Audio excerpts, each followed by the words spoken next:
ನಮಸ್ಕಾರ ವೀಕ್ಷಕರೇ, ಇಂದು ಸ್ಪಾರ್ಕ್ ಪರಿಚಯದಲ್ಲಿ ನಮ್ಮೆಲ್ಲರನ್ನು ಅಗಲಿದ ನೆಚ್ಚಿನ ನಟಿಯಾದ ಸೌಂದರ್ಯ ಅವರನ್ನು ಪರಿಚಯ ಮಾಡಿಕೊಡುತ್ತೇನೆ.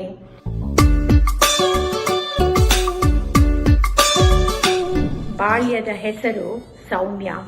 ಹುಟ್ಟಿದ್ದು ಜುಲೈ 18, 1972 ಕೋಲಾರದ ಮುಳಿಬಾಗಿಲಿನಲ್ಲಿ.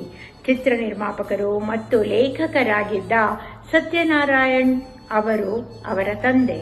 ಹಂಸಲೇಖ ನಿರ್ಮಿಸಿ ನಿರ್ದೇಶಿಸಿದ 1992 ಗಂಧರ್ವ ಚಿತ್ರ ಸೌಂದರ್ಯ ಅವರ ಮೊದಲ ಚಿತ್ರ. ಅದೇ ವರ್ಷ ಕನ್ನಡ 4 ಮತ್ತು ತೆಲುಗಿನ 2 ಚಿತ್ರಗಳಲ್ಲಿ ನಟಿಸಿದರು. 1992ರಿಂದ 2004ರವರೆಗೆ ಅವರು ನಟಿಸಿದ ಚಿತ್ರಗಳು 140.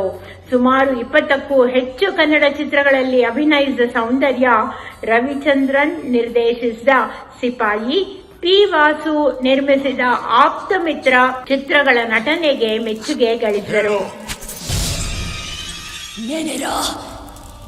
ನಾಗವಲ್ಲಿ ಹೋಗಿ ಮಂಡಲದಲ್ಲಿ ಕೂತ್ಕೋ. ಸಿ.ಎನ್. ಮುಕ್ತಾ ಅವರ ಕಾದಂಬರಿ ಆಧರಿಸಿ ಮೂಡಿಬಂದ ದೋಣಿ ಸಾಗಲಿ ಚಿತ್ರದ ಕ್ಷಮಾಪಾತ್ರ ನಿರ್ವಹಿಸಿದ ಸೌಂದರ್ಯ ಅದೇ ಚಿತ್ರಕ್ಕಾಗಿ ಕರ್ನಾಟಕದ ಸರ್ಕಾರ ನೀಡುವ ಅತ್ಯುತ್ತಮ ನಟಿ ರಾಜ್ಯ ಪ್ರಶಸ್ತಿ ಪಡೆದರು.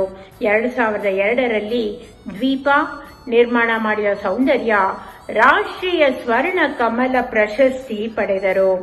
ಅಣೆಕಟ್ಟಿಗಾಗಿ ಭೂಮಿ ನೀಡಬೇಕಾದ ಜನರ ಜೀವನದ ಸುತ್ತ ಹೆಣೆದ ಆ ಚಿತ್ರವು ಗಿರೀಶ್ ಕಾಸರವಳ್ಳಿ ನಿರ್ದೇಶಿಸಿದ್ದಾರೆ.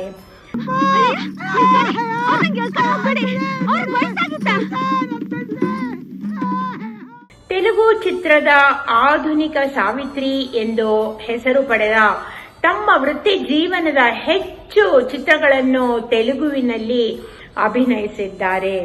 ಸಮಕಾಲೀನ ನಟರೆಲ್ಲರ ಜೊತೆ ಅಭಿನಯಿಸಿದ ಸೌಂದರ್ಯ ನಟ ವಿಕ್ಟರಿ ವೆಂಕಟೇಶ್ ಜೊತೆಗೆ ಯಶಸ್ವಿ ತಾರಾ ಜೋಡಿ ಎನಿಸಿತ್ತು.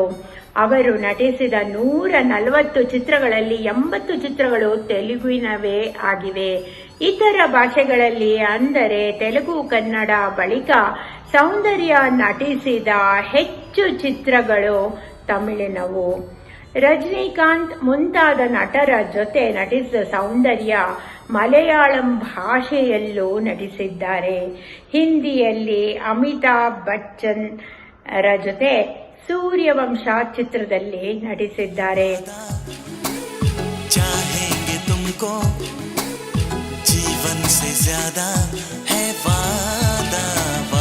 ಸೌಂದರ್ಯ ಏಪ್ರಿಲ್ 4, 2004 ಶನಿವಾರ ವಿಮಾನ ಅಪಘಾತದಲ್ಲಿ ಪಂಚಭೂತಗಳಲ್ಲಿ ಲೀನವಾಗಿ ನಮ್ಮನ್ನೆಲ್ಲ ಅಗಲಿದರು. ಆದರೂ ಇಂದಿಗೂ ನಮ್ಮೆಲ್ಲರ ಮನಸ್ಸಿನಲ್ಲಿ ಅಚ್ಚಳಿಯದೆ ಉಳಿದಿದ್ದಾರೆ. ಸುಂದರವಾದ